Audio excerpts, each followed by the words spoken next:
हिंदू धर्म में समुद्र मंथन की कहानी केवल अमृत और शक्तियों की प्राप्ति की कथा नहीं है, बल्कि ये सृष्टि के चक्र, संघर्ष और संतुलन का प्रतीक है। आज हम आपको बताएंगे समुद्र मंथन का गहरा रहस्य, जो न केवल ब्रह्मांड के निर्माण से जुड़ा है, बल्कि जीवन के गूढ़ अर्थ को भी प्रकट करता है। चलिए इस अद्भुत कथा में डूबते हैं और जानते हैं कि कैसे देवता और असुरों के प्रयास से ये दिव्य घटना घटी और इसका सृष्टि के चक्र से क्या संबंध है। अगर आप हमारे चैनल पर पहली बार आए हैं तो हमारे चैनल को सब्सक्राइब करके वीडियो को लाइक और शेयर जरूर कीजिएगा और बेल आइकन को जरूर दबा दीजिएगा, ताकि ऐसी ही जानकारी वाली वीडियोस आपको सबसे पहले मिलती रहे।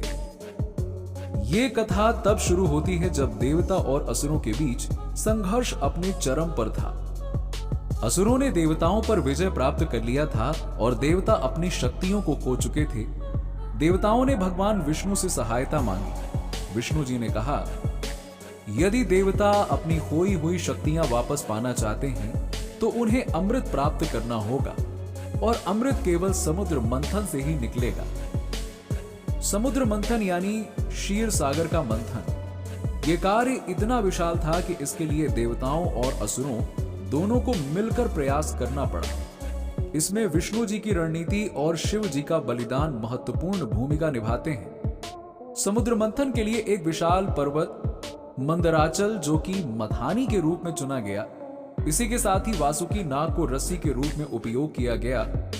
देवता वासुकी के पूंछ वाले हिस्से को पकड़ते हैं, असुर वासुकी के मुख वाले हिस्से को पकड़ते हैं।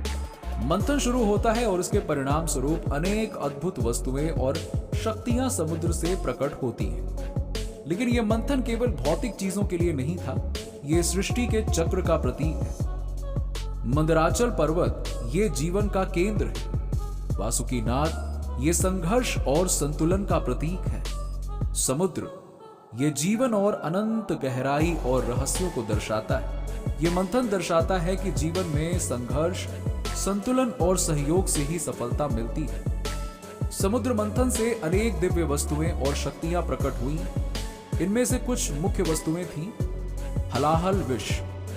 मंथन की शुरुआत में समुद्र से भयंकर विष प्रकट हुआ, जिसे हलाहल विष कहते हैं। इस विष ने पूरी सृष्टि को संकट में डाल दिया। तभी भगवान शिव ने इसे अपने कंठ में धारण कर लिया और इस कारण उन्हें नीलकंठ कहा जाता है। यह दर्शाता है कि सृष्टि के संतुलन के लिए बलिदान आवश्यक है। फिर आया कामधेनु, कल्पवृक्ष, लक्ष्मी जी और अमृत कलश। जब अमृत प्रकट हुआ तो असुरों ने इसे हथियाने की कोशिश की। तभी भगवान विष्णु ने मोहिनी अवतार धारण किया। विष्णु जी ने अपनी माया से असुरों को भ्रमित किया और अमृत केवल देवताओं को प्रदान किया। यह घटना सृष्टि के चक्र का गहरा संदेश देती है। संघर्ष। समुद्र मंथन दर्शाता है कि जीवन में कठिनाइयों के बिना कुछ भी प्राप्त नहीं होता। संतुलन। विष और अमृत दोनों का प्रकट होना बताता है कि जीवन में सकारात्मक और नकारात्मक दोनों पहलू जरूरी हैं। सहयोग। देवताओं और असुरों का मिलकर मंथन करना यह सिखाता है कि बड़े कार्य के लिए सभी का साथ होना जरूरी है। इस प्रकार समुद्र मंथन न केवल अमृत की प्राप्ति की कथा है, बल्कि यह जीवन के संघर्ष, संतुलन और पुनर्निर्माण का प्रतीक है।